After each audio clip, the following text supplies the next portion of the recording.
Ladies and gentlemen, we are back on Wednesday. I know what everyone's been saying. More David Salomon, the Codex Chronicles. We are here. We've got him back. It's going to be a fascinating show. For those of you who may not know, I am here with the one and only Dr. David A. Salomon. We're doing the Codex Chronicles. He is an incredible author that's written a beautiful book, many books, but the latest one that I have read and we've gone into depth about is The 7 Deadly Sins. I highly recommend everyone check it out. He has been a teacher, a professor, a mentor, a leader for the last 30 years. He is the creative director at Christopher Newport University in Newport News, Virginia, and so much more. I'm going to kick it over to him to give himself a little bit more of a background for those who may not know. Dr. David, thank you for being here today. Maybe you can color in that background a little bit for people. Sure. Thanks, George. Thanks for having me back.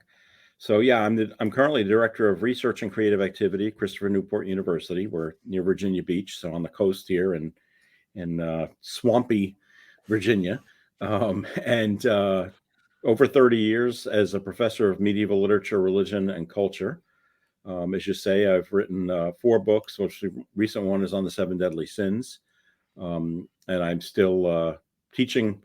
Have my foot in the classroom here, teaching honors courses and our museum studies courses, and started out my professional career in graduate school by becoming just really, really interested in mysticism and doing a deep dive into studying mysticism. I actually started an academic listserv. Remember listservs? For the academic study of mysticism, which was very popular at its time until listservs went the way of the dodo bird. And over the years have done a lot of work with particularly the English mystics, and then with some of the folks that are on the continent in the Middle Ages and Renaissance. We've been doing a really in-depth dive and providing a insight that I've got a lot of great feedback from that people are very interested in. And today we're digging into Julian Norwich, tumultuous times, the Black Death, religious upheaval, and oneness. And she's got all these incredible ideas. Maybe you could talk a little bit about, what was it that drew you to her? Like, what was it the first sort of relationship getting into that? Yeah, I mean, Julian of Norwich is one of the key English mystics of the 14th century. And probably, we think, the first female writer in English. Now, I say that with a caveat because there probably were earlier ones, but we just don't have them. So we should qualify that and say the earliest female writer in English that we have the text of. We don't really know much about her. We don't even think her real name was Julian. She's named probably after the church that she was connected with, and lived from about 1343 until sometime a little after 1416. We're not completely sure of her death date. And you're right. I mean, she's living in a time of incredible tumult in England and through Europe in general. The Black Death, the impending Reformation, which seemed to be just coming at the door. And she is an interesting case because, as was the case with Marjorie Kemp, her mystical experience is really begun as the result of illness. She falls very ill when she's 30, and she's essentially on death's door. A priest or an official of the church, I should say, probably not a priest, comes to the foot of her bed and holds a crucifix up over her bed to give her the last rites. And she seems to begin to lose her sight and her feeling. She goes numb. But she gazes at the crucifix and she sees Jesus begin to bleed on the cross. And over the next several hours, she had a series of 15 visions. She had a 16th the following night, which then were written down. And in the Middle English text, they're called the showings of Julian of Norwich. And today, most people know the text of the Divine Revelations of Julian of Norwich. Very popular text today. Continues to be, although interestingly at the time It was not. It basically had vanished, and it wasn't until the 17th century when a group of nuns really kind of resurrected interest in it. But she has a lot of really interesting things to say about mysticism, about life in general, about living, which I think are good for us to touch on, and how she's still relevant today. Yeah, it's interesting. Her writing style is distinctive. Maybe you can discuss the use of language, symbolism in her text and how they contribute to her mysticism. Well, I mean, her mysticism differs from some of the cases that we've already looked at in the fact that it is incredibly visual. Right. She sees these visions. She has these visions, and it's a visual experience for her. And the nature of that visual experience is really an interesting one, because over the past 30 years or so, as feminist study of female mystics has really become an important aspect of our understanding, there's a better understanding of what's going on with her. I heard a paper once at a conference where someone made the analogy that her seeing Jesus on the cross at the foot of her bed was the equivalent of watching a movie, because she's watching this visual thing from her bed and he is above her, just as a screen would be when you go to a movie theater. Remember movie theaters? We used to go to them. Some people still do. But the nature of her life is really interesting, because she did lead the life of an anchoress. Right. And we've talked about this in passing, but have never come to a point where we've got a figure that really did lead this life. And basically, an anchoress is a woman. Anchorite is the male version, who was walled into a cell to live a life of prayer and contemplation, physically connected to an existing church. They were walled into their cells. They had no way to get out once they're in there. And so essentially they are, quote unquote, dying to the world. In fact, the mass that is conducted when they enter their cell at that point is a funeral mass to indicate that they are dead to the world. They are closing themselves off from the world. It is the extreme example of that. You can't get much further than that, of sort of just basically locking yourself up in a room. Although today it seems, really extreme to us. I mean, there are a couple of folks who still live this kind of life. I mean, it's not publicized, so we don't know the actual numbers, but in the Middle Ages, there were records kept. And we know at the time that she was doing this, there were about 200 anchoresses or anchorites in England around the time that Julian was living. And anchoresses actually outnumbered the anchorites. The females who did this outnumbered the males who did this. And it makes me think, because I've been thinking in the last couple of days, we often talk about the fact that the world seems overwhelming at times, right? The line from Wordsworth, "The world is too much with us." It's tempting to say, I'm just going to cut myself off completely. Of course, that was a heck of a lot easier to do in the Middle Ages than it is today. Although there's an entire subculture of anchorites and anchoresses, and there's an entire sub-cottage industry in academia studying anchorites and anchoresses and looking at the rule that they lived by. They had their own rule that was produced in the Middle Ages to kind of dictate the way they were to lead their lives as an anchoress or an anchorite. But I mean, today, there are times when I'm like, I just want to check out, right? Yeah. Sure. The old "stop the world, I want to get off." But it's I was thinking about this last night in my own mind, and it's a charming idea, but for those of us like you and me, George, it would probably be torture. because we really thrive on interaction with other human beings. And you, to a great degree, lose that if you're going to lead this kind of life. And I should qualify that. I mean, you are cut off physically from the world.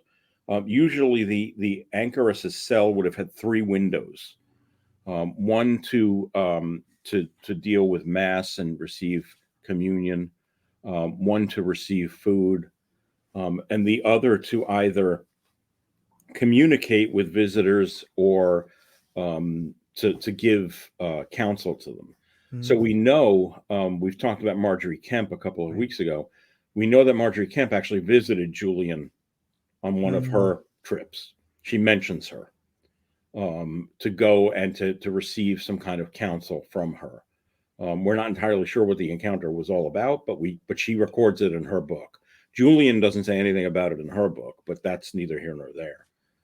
So apparently Julian of Norwich was somebody who was known at that point, somebody so well known that Marjorie would seek her out.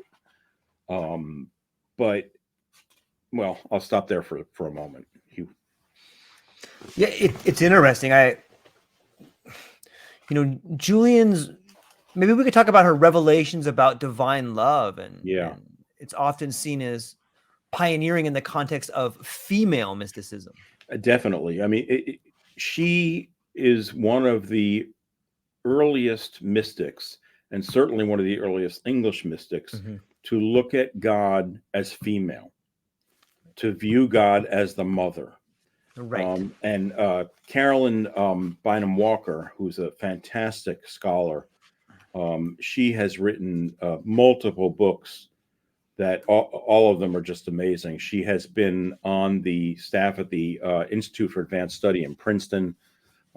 She's a historian, but she had written a book. One of her first books was called Holy Mother, Holy Feast, I think it's called. And it's about the role of food in these folks' kinds of experiences. And she often does focus, especially in her early work, on the female mystics. I'm trying to get the title because I don't want to give you the wrong title, and I always forget. So go Google. Holy Feast and Holy Fast, it's called. Carolyn Walker Bynum, Bynum. The religious significance of food to medieval women. And it's an amazing, amazing book, as really all of her books have been. I've taught several of her books because they're just so incredibly insightful. But we're talking about now looking at God as a mother and looking at God as female. And of course, there are lots of connections to the ancient religious traditions, ancient spiritual traditions, looking at the creator as female. That's not new, but it is new in the context of medieval Christianity here. It is not something which had been picked up. I mean, the church fathers and the medieval religious writers and theologians certainly did not really embrace that idea, with really one exception. Bernard of Clairvaux, who's writing in the 13th century, he did embrace the idea of God as mother. And oftentimes it's discussed and it's shown in art depicting Bernard with God as mother. So there's one very striking statue, I believe it's a Bernini, that has, I think it's supposed to be Mary, if I'm remembering correctly, breastfeeding. It's Bernard who's down at the foot of the statue, who's just, I mean, she's squeezing her breast and the milk is coming out, and it's kind of a bizarre image, spurting down, and he's catching it in his mouth and being fed by her. And so this idea of God as mother it's not brand new, but it is new for us in England in the 14th century. I mean, pretty much, I mean, if I were going to outline her work, I mean, I would say that there are really 6 kind of things that she keeps picking up on. The one is a focus on divine love. She keeps coming back to that. God is divine love for her. That's what it comes down to. The motherhood of God as we mentioned, is a big thing. She describes God's love in maternal terms, as God is caring for her children in a way that is very maternal. The imagery that she uses is very motherly. She has theological insights, especially into concepts like sin and redemption and the nature of evil, that seem to prove that she had some kind of an education here. Again, the humility comes in with these folks saying, oh, well, I'm really unlearned. Well, clearly she knew something. And her take on sin is really interesting. It's one of the most famous passages, and I'll get to that in a second. The fourth is universal salvation. She believes in universal salvation. God's love is going to eventually save us all, regardless of what happens in the world and to us. Her experiences, the fifth thing, are deeply mystical. She describes her encounters with Christ and with the Trinity in very vivid, symbolic terms. And this gives a really mystical dimension to her experience. And then the final thing is hope and comfort. She's probably most famously known for one phrase, all shall be well. And she said that, she writes that in her book, all shall be well, and all manner of things shall be well. This kind of unbridled optimism that in the end, God's love would take care of us. The divine love would take care of us. The thing that I find really interesting is the way that her ideas persisted. So one of my favorite poets, although separate the author from the poet because the author apparently was a despicable person, we now know, but was T.S. Eliot. And Eliot in the Four Quartets, which is an absolute work of genius, writes a lot about the English mystics. He's taking a lot from the 14th century English mystics and weaving it into the Four Quartets, which is basically his poem about time and the nature of time and eternity, and looking at really our existence, the nature of existence. So he quotes her, and this is in the final section of the poem, which is called Little Gidding. And Little Gidding is a chapel town in England near Cambridge. And he had spent some time there, Eliot did. And this fourth poem, the fourth quartet, is called Little Gidding. And he begins one of the sections in the poem by saying, sin is behovely, but all shall be well, and all manner of things shall be well. He's directly quoting Julian. She too says in her text, sin is behovely. And that's a word that we don't know today because we don't use it. And essentially we can translate it into modern English, contemporary English, as necessary. She says, sin is necessary, but everything's going to work out. And Eliot picks that up. Eliot, who is himself, not always the most optimistic of poets, picks that up in his poem here and says, all shall be well. All manner of things shall be well. And he does complete the poem at the end by implying that it will all come around. He says in the final section, what we call the beginning is often the end. And to make an end is to make a beginning. The end is where we start from. It's a brilliant poem. I highly recommend it. It's very dense and not easy, but incredibly important. I mean, he's writing this in 20th century, of course, in the context of the tumult that we've gone through, right? I mean, 2 world wars, and at the time that he's writing this, the Depression is looming, and coming out of not that long ago then the pandemic of 1918 that was experienced. So you could see parallels. You could understand why he might go to Julian in order to find himself some sort of reassurance. But I've always thought, that when you read it out of context, that line from Julian, all shall be well, and all manner of things shall be well. Initially, when I read that years and years ago, I thought it was kind of facile. It's kind of simplistic.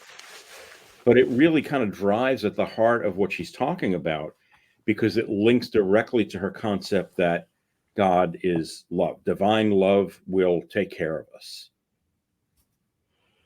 That was a long talk. Well, it's true, and I think it was behovenly in order to thoroughly understand where we're coming from. Your word of the day there. It's a good word. It makes you think, and it's interesting to talk for a moment maybe about the relationship between mysticism and poetry. In some ways, it's a beautiful way to interpret the mystic tradition, and maybe one of the only ways through poetry like that. Well, and so much of the mystical writing that we have, especially once we get into the Renaissance, is presented to us as poetry. I think eventually we're going to get to St. John of the Cross and folks like that, and the connection between having that mystical vision and having that inspiration to write.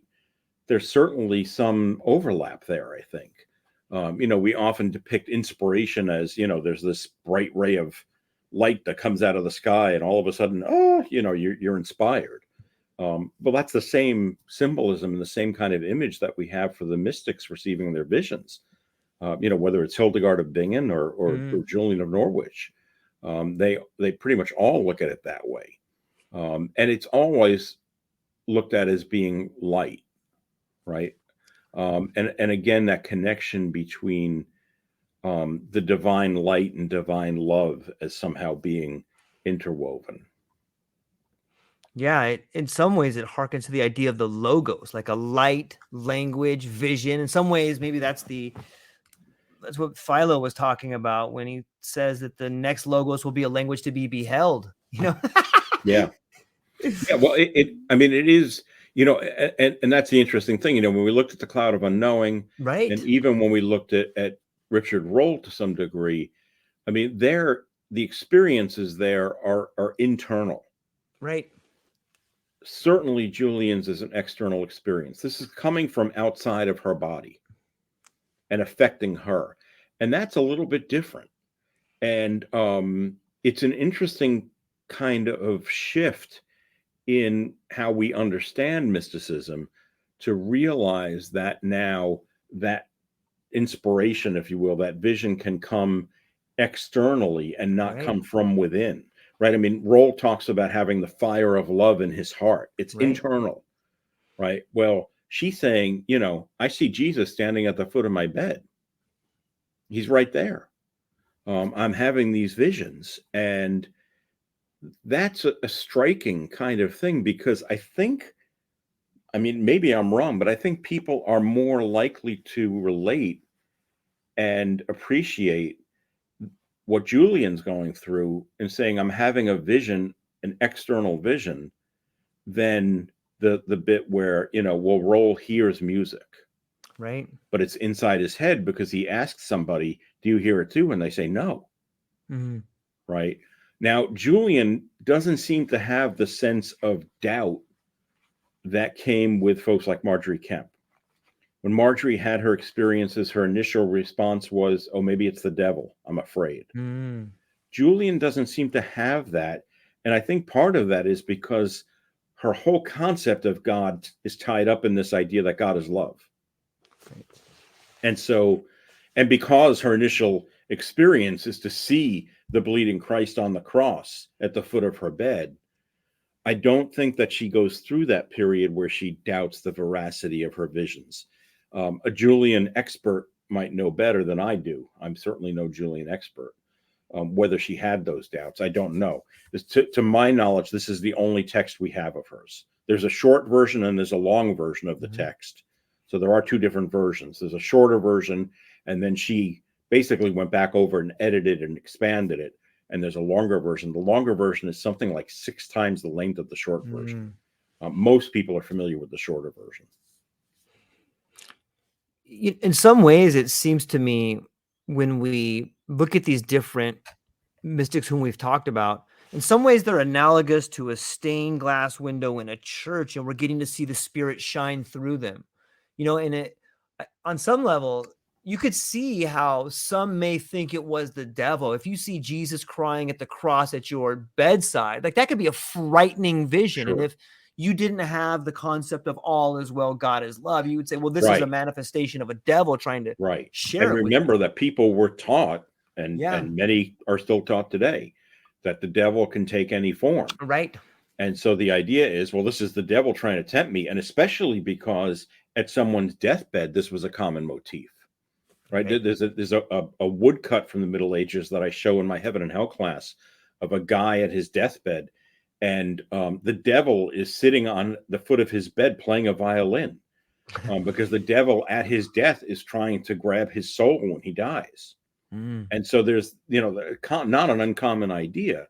But as you say, it ties back, though, to Julian's inherent Right. belief that all shall be well.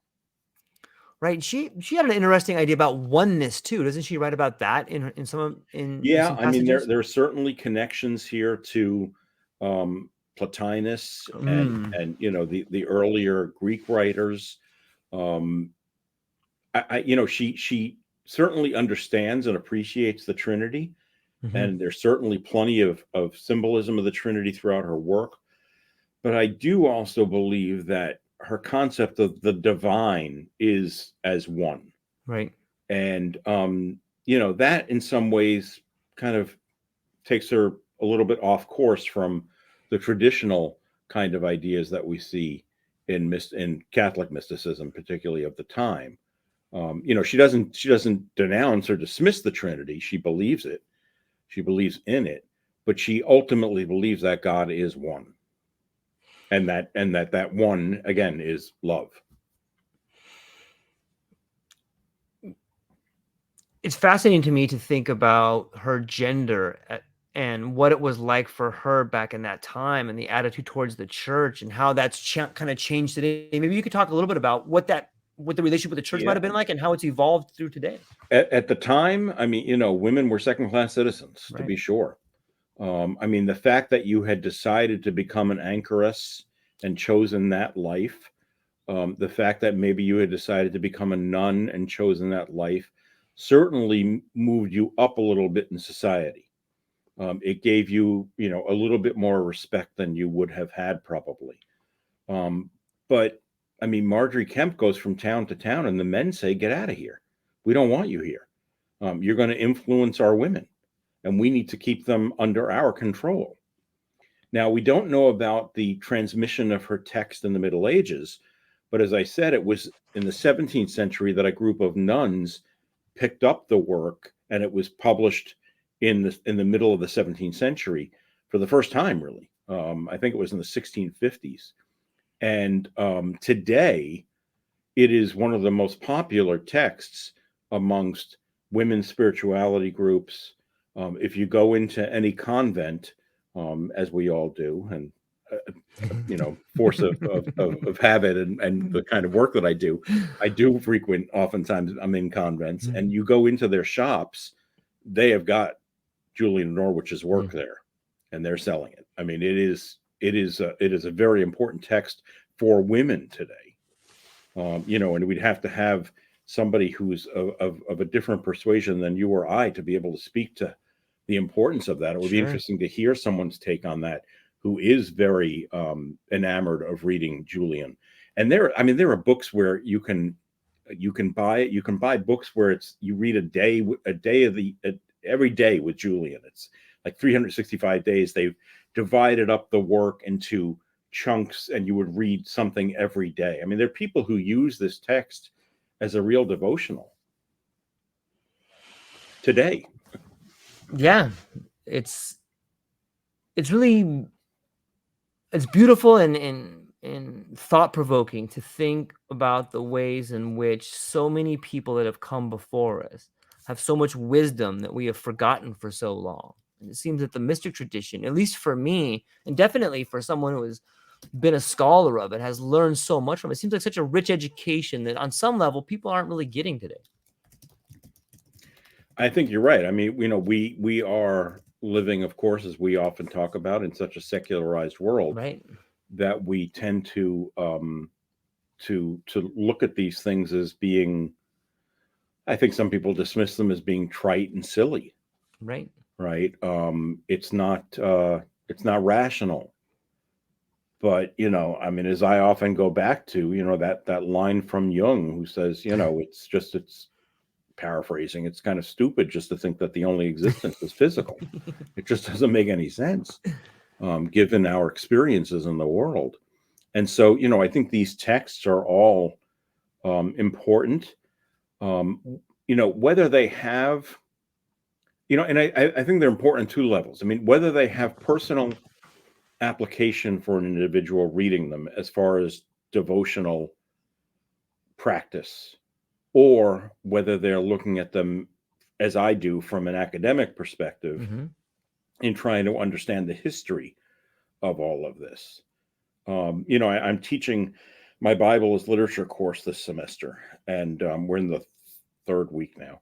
And that class is always a challenge because it is not a religion course. It's a literature course. We're looking at that text as a piece of literature and not as a devotional work. And so, some students really struggle with separating that. And I understand that. They've lived their entire lives looking at that text as a sacred text, Right. some more than others. And now all of a sudden we're talking about it as if it's just another story. And, being irreverent and looking at it from that perspective.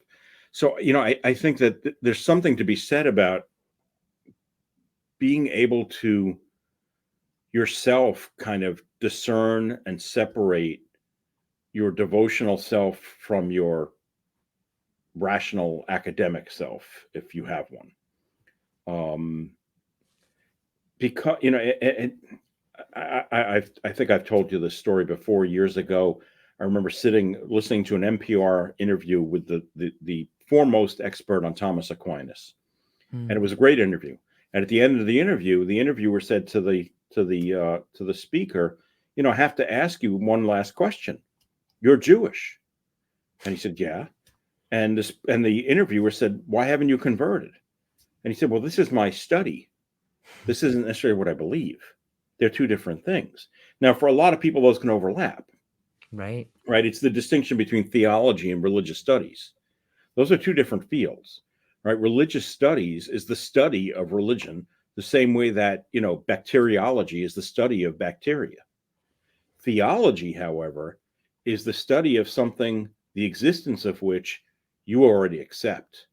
It's in the name, theo. You accept that God exists if you're a theologian. That's a given. Religious studies doesn't start from that perspective, that point. It starts from nothing, right? We're studying these religions. And so, that distinction is an important one, especially for my students to understand. And it's not to say that one approach is better than the other. It's just to be aware of what you're doing. Right. I mean, I've oftentimes in these first 3 weeks in class, when we're in discussions, have to stop and say, this isn't theology. Right. So, when we're talking about the Genesis text and the fall of Adam and Eve, don't tell me the serpent is Satan. It doesn't say that in the text. That's theology. Right. That's an interpretation of the text that comes in way down the line from Christians. When the text is written, and for the people for whom the text was written, the serpent was the serpent. They didn't understand it as being Satan. And so we really have to be aware of, and we talk about this so much in our culture these days, right? Being aware of our biases, right? Of what we're coming in already believing and how that might impede our greater understanding of a given topic. It's fascinating to think about. It seems like so much of our meaning comes from where we begin at, whether it's if it's theology or studies, right? Well, and I think for some folks, it's really difficult then to break out of that. I as an example, yesterday, so last night we were looking at the Noah story, Noah and the flood, and at one point the Genesis text says that Noah was instructed to bring 2 of every animal and 2 of every bird, and et cetera, onto the ark. And I stopped and joked and said, I guess unicorns missed the ship. And one of my other students said, yeah, and dinosaurs. And so one of my other students said, well, in my church, they teach that the monsters later on in Genesis are the dinosaurs. I'm like, okay, but that's theology, right? But I do think, for I mean, part of one of my goals in that course is for students to gain some kind of what we call biblical literacy, right? To at least understand references if you hear one, and not just sort of look glassy-eyed. Which, I mean, some of them, and it's interesting because the class is a combination of students who have had zero background on the Bible, right, and others who have grown up with it in whatever church they were raised in, and it is a part of their fabric. And I often wonder which of those students have the greater struggle in the course, because there are struggles for both. But it may actually be harder because I'm asking those students who already have a belief system firmly in place to put that aside for a moment and look at this text stripped of that. And that's difficult for them to do. It's almost like you're asking them to give up faith. Not to give it up, but to set it aside, maybe to set it aside and to put on a different pair of glasses right. for tonight, right? Right. Look at it through this lens rather than the one that you're used to. And we do that so much in education with so many different things. But I mean, in this particular area, it's kind of easy to talk about because we have so many preconceived notions about what's going on in this book, and what's going on in religion in general, that you have to be open to new ideas and new interpretations. I mean, I told them last night about the apocryphal book of Seth. Seth is Adam and Eve's third child. Once Cain kills Abel, God gives Eve a third child, Seth. This is in Genesis. And in the apocryphal book of Seth, when Seth has grown a bit, Adam sends his son back into the Garden of Eden to get some seeds. And Seth brings him back the seeds, and Adam plants those seeds. And in the book of Seth, those seeds grow to be the tree that's cut down to crucify Jesus. Because the early church loved things to be full, to come complete. Loved to close the circle. And that closes the circle, right? That story. And when I tell that story, I mean, I swear there were a couple of kids in class who actually gasped because they didn't know where I was going with it. And then when I tell them that, it becomes the tree that they cut down to crucify Christ, and then I draw on the board, a circle with an arrow and say, it all comes around, right? It's interesting to look at things that way. I mean, it's what got me interested in studying all of this to begin with, right? It wasn't necessarily that it was part of my beliefs, but I just found it intriguing. Great stories. Yeah. It's fascinating to think if we were to go back and look at the medieval mystics or Julian of Norwich, and how would they, do you think in their minds, in your opinion, would they even be able to separate theology from religious studies, or was that the beginning of it? Probably not, because I mean, for them, theology was existence. Right. There was no such thing as religious studies, and there really was no such thing as a secular world. Right. I mean, the world itself, until we get really to the late Middle Ages, the world itself is Christian for these folks who are living in this world, and that drives their daily life. I mean, I think we've mentioned once before, if you look at medieval towns in England, I mean, the center of the town is the church. Right. I mean, as opposed to the center of most cities today, which is our financial district. Right. We've replaced what we worship, which is, different podcast. But so I mean, the religious life just was that was it. Now, for some folks today, to be sure, who are extraordinarily devout or who lead a quote unquote religious life, they still are living in that kind of a mindset. But it's an increasingly few number. I talked to my friend at the monastery last week, and he said he expects that by the end of the decade, they probably will have closed.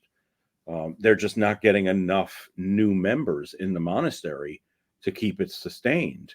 And in fact, 2 of the other houses in the United States have just announced that they're closing because they don't have enough enough monks there to run the place. Fewer and fewer people are choosing to lead, to go into that kind of a life for whatever reason.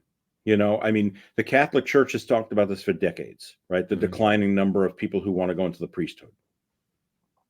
It's, and now some people will knee jerk and say, oh, well, it's because they don't allow them to be married. Yeah, that's probably a big part of it, but it's not the only thing, and to really examine that would be kind of interesting. Yeah. It is mind blowing to think about it as a circle and the way in which the circle closes, but the writers love that idea of closure, right, of bringing everything back together. I mean, if you look at, just look at the Bible text and right, the so-called Old Testament and New Testament, the Hebrew Bible and the Christian Bible. I mean, the Christian Bible is explained as fulfilling a lot of what is in the Hebrew Bible, and put together, there is a lot of that kind of closure. You read a passage in the New Testament and you go, oh, that links back into the Old Testament. I can see where that's coming from, and it ties back together. And again, it was all part of the early Christian church. And I always say this to my students, and they kind of laugh when they realize what I'm asking them. But I mean, who were the people that they had to convert? I mean, it was mostly Jews, right, who had believed in this Old Testament, this Hebrew Bible, for centuries. And it wasn't like all of a sudden you were going to say, that book you've been studying for all these years, total crap. Read this book instead. So, it was certainly a tactic that was taken by the early church to show how the one book fulfilled the other and how they could work together. Do you see any parallels between like the times of tumult when Julian lived and then times of today? Yeah, I mean, absolutely. It's why I think, reading her is so popular again. Right. It's we're living in pretty unsettled times. It seems like a day doesn't go by without something. I was watching the news this morning before I left the house, and I mean, Julian says all will be well, but the top stories certainly don't tell you that, do they? It was one bad thing after another. Now, granted, the news, that's what they report, right? I mean, you don't get the fuzzy wuzzy stories until the end of the news, when they do those human interest pieces, which are usually so syrupy that they're almost unbelievable. But it is, and I wonder how much of that is part of, as we've talked about before, the constant presence of technology in our lives, and constantly being connected and hearing about all these bad things. I mean, I was talking to a friend of mine the other day. We were talking about the supposed, and I say this not as an expert to be sure, but the supposed increase in child abduction and sex trafficking. Well, is there an increase, or are we just hearing about it more? Right? I mean, I don't know. Certainly, I got to imagine that if we asked our parents or grandparents about it, they don't remember hearing about that when they were younger. Does that mean it didn't exist? It probably did, just they didn't hear about it. And so, again, going back to that, Wordsworth, the world is too much with us. Sometimes it really feels like that. I mean, personally, I stopped watching the news the way that I used to. I was kind of a news junkie, and I've really cut that off. My daily news now is pretty much confined to reading the New York Times every morning, and maybe watching one of the network nightly news shows, which is 20 minutes. I used to have CNN on in the background, just as background, but I just can't do it anymore. It's soul numbing. Yeah. It really is. I mean, if you weren't despondent already, turn that on. But I mean, it's true to some degree, right? And I mean, that's one of the things that I know a lot of therapists will actually recommend for folks who are really experiencing, deep depressions. I mean, for God's sakes, don't watch the news. That isn't going to make you feel any better. Yeah.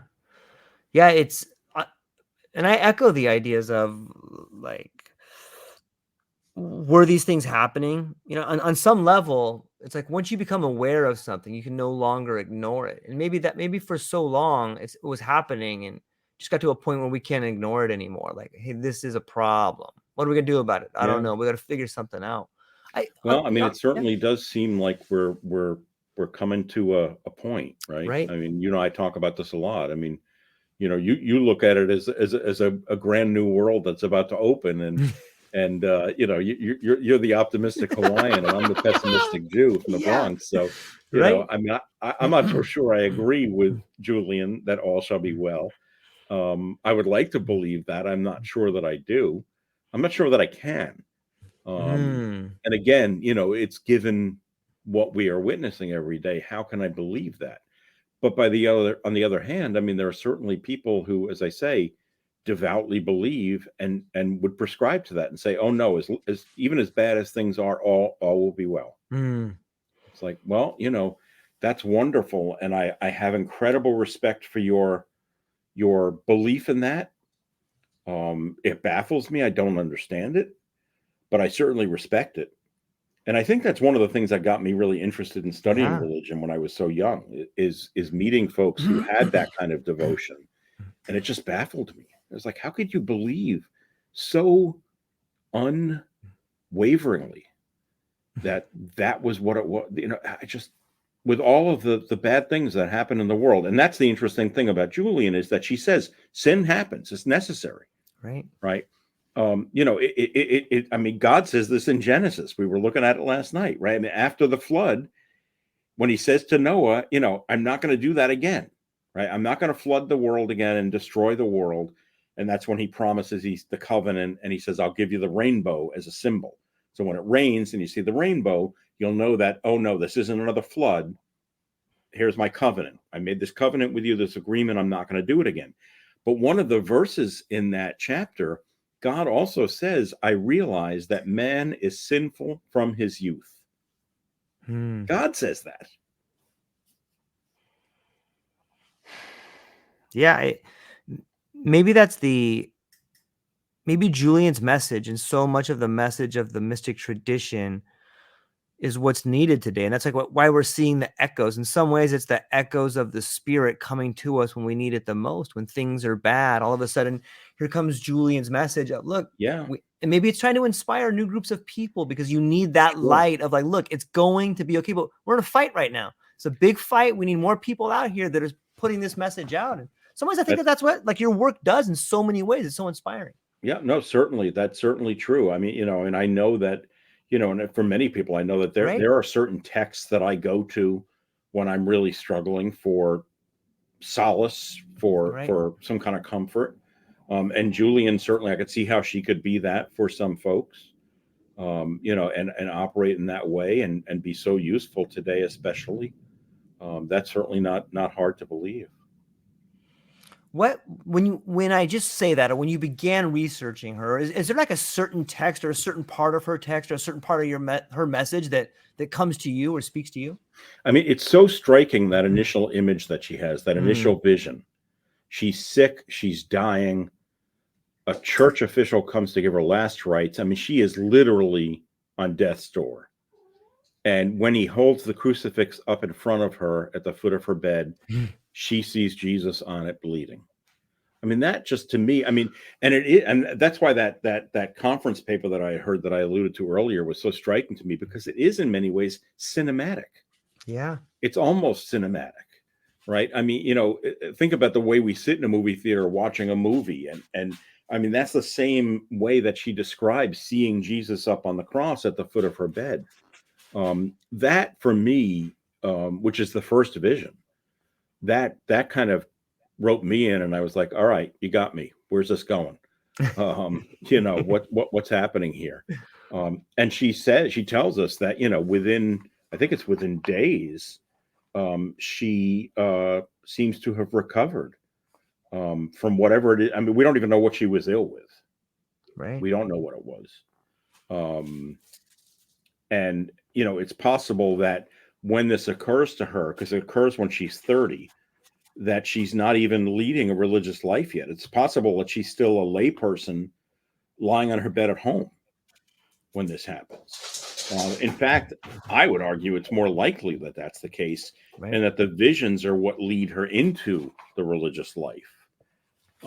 as opposed to somebody like Richard Rolle, who ran off to be a hermit and then had these visions. Yeah, it's fascinating to think about.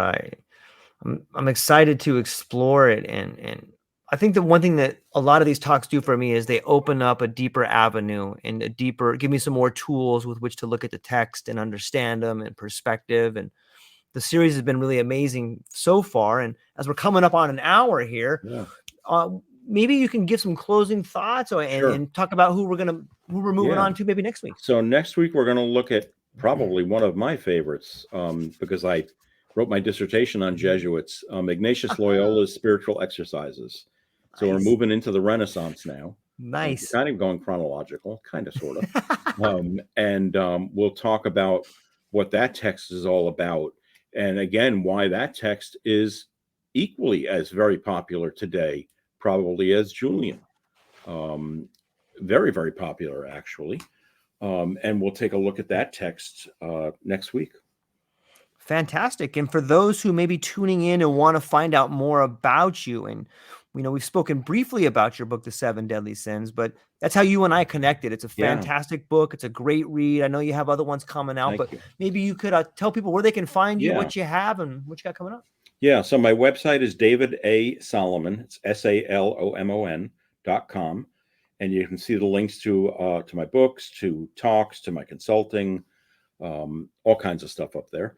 Currently working on a new book on angels and demons and pop culture, which we are trying to get finished by November, fingers crossed, so that it will be out next year. And my current other project, which I've just have started working on, is I want to write a book that is for a general audience that I'm sort of tentatively calling Augustine Reads Jung Reads Augustine. Yeah. I see a lot of overlap between the two thinkers when it comes to how we understand the self. And I want to write about the similarities and how the one text seems to inform the other text. So that's off in the future. I just wrote the proposal for it, but it's going to have to wait until I get this other thing finished first. That is so fascinating. I would inspiring and beautiful and intriguing and thought-provoking. I can't even wait to hear more about it. So, ladies and gentlemen, that's what we got for today. I hope you're enjoying the series. We got a lot more coming up. It's been a really fruitful journey, and it's really fun, and it's fun to explore. So that's what we got for today. Ladies and gentlemen, check out David Salomon, Dr. David Salomon, and the True Life Podcast, and that's all we got. Aloha. All right.